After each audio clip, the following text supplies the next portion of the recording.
What's up guys, Aiden here, SOD Landscaping. Welcome back to another video. Today in this video, this is going to be episode 1 of what I'm going to call off the job talk. So we're going to come back here in the studio after the job.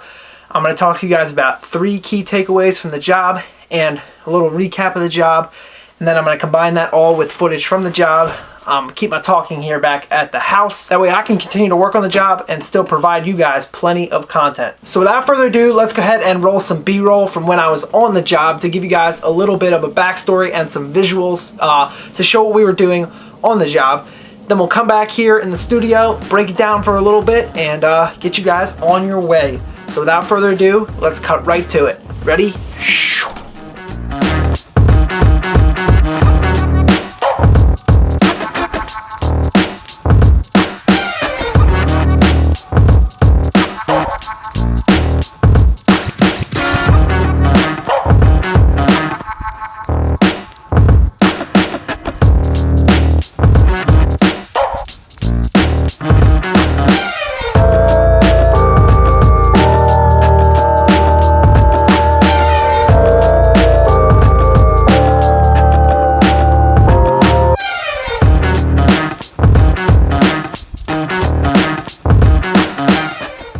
Alright guys, been working for about 3 hours. We got 2 yards of soil in. We're getting a third now. Still working, building that grade up. We got our French drain done and the grass put back in. I'm about to do a dry well here. All of our water that went from here is back there. Got some sun popping through. Hello. And the plan is to take a quick break, eat some food, and then we're gonna get another yard of soil down on here, get it packed in. And then we're gonna get ahead and sod this. And we got a little bit of sod we can put right there. And yeah, I'm gonna dig a dry well for this pipe to go into. Looking good.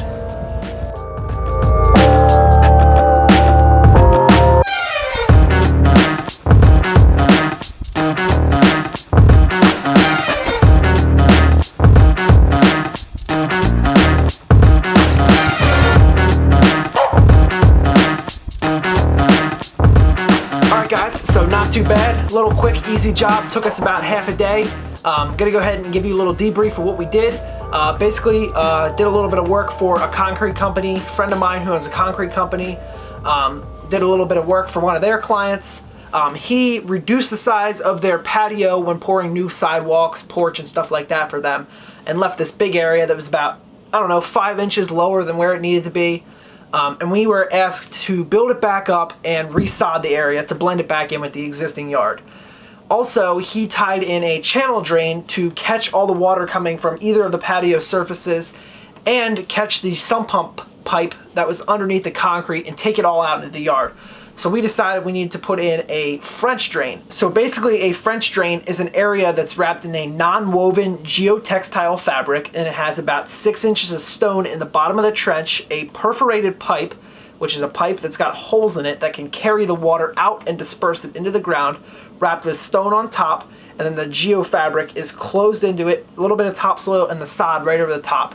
So that way no dirt can get into the system and water can permeate out of the system.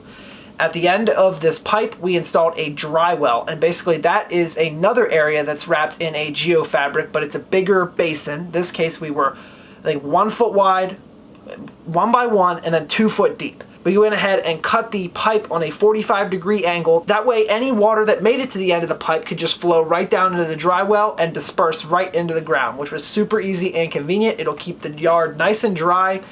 And from what we've heard from the client, their yard isn't really that squishy after rains, which is good to hear. And the sod area turned out really nicely. Nothing really sank at all, even with the building up, so that's good to hear. One of the things I want to mention, one of the takeaways from this job, is as you guys will see, when we first showed up, there was a ton of water in the area, practically a swimming pool, honestly, which was crazy. Not much we could do about it, honestly. The day before we had a ton of rain, and I really wanted to keep on schedule. So I went to Home Depot when we picked up the truck, and I rented a submersible pump. Very small pump, just plugs right into the wall. You hook a garden hose to the end of it and you can pump water out. So the client was totally fine with us coming. They told us to just go ahead and pump all the water to the back of the property. So we go ahead and hook it all up and we pumped it out, and that whole area was dry as could be in like 10 minutes. So that worked out perfectly. Now in this case, as you guys may think, because the ground was wet, okay, you might experience some settling. We went ahead and took some bagged stone and dumped it over all the wetness. And we went ahead and took the hand tamper and tamped all that stone in. And that really strengthened the base soil. So that way we could have a nice area that was pretty dry. Even a little bit of wetness had some stone tamped into it, so it wouldn't really sink when the time came.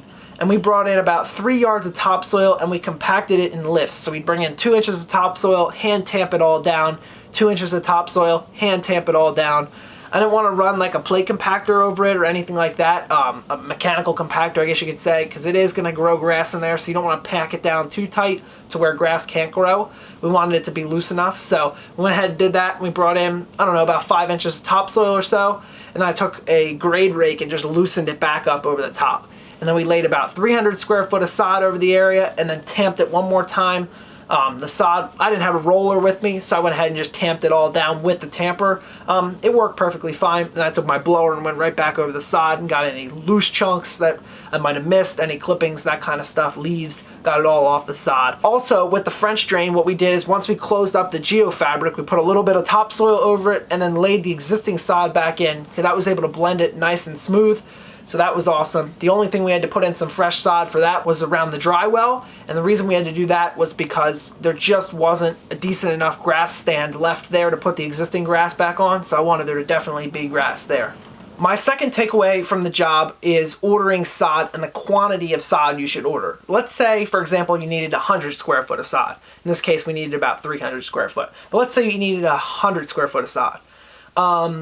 Order 110 square foot. That gives you one extra roll, because here one roll is 10 square feet, so 10 rolls would be 100 square feet. So order 11 rolls if you think you're going to need 10. That leaves you enough that if one goes bad or you need to cut in a piece where the edges just don't look the greatest, that leaves you enough sod to go ahead and do that. So in this case, I ordered 30 extra square foot. And guess what? We still left with no sod because there was a couple extra places where we used it around the property, and we filled a couple extra holes or something like that.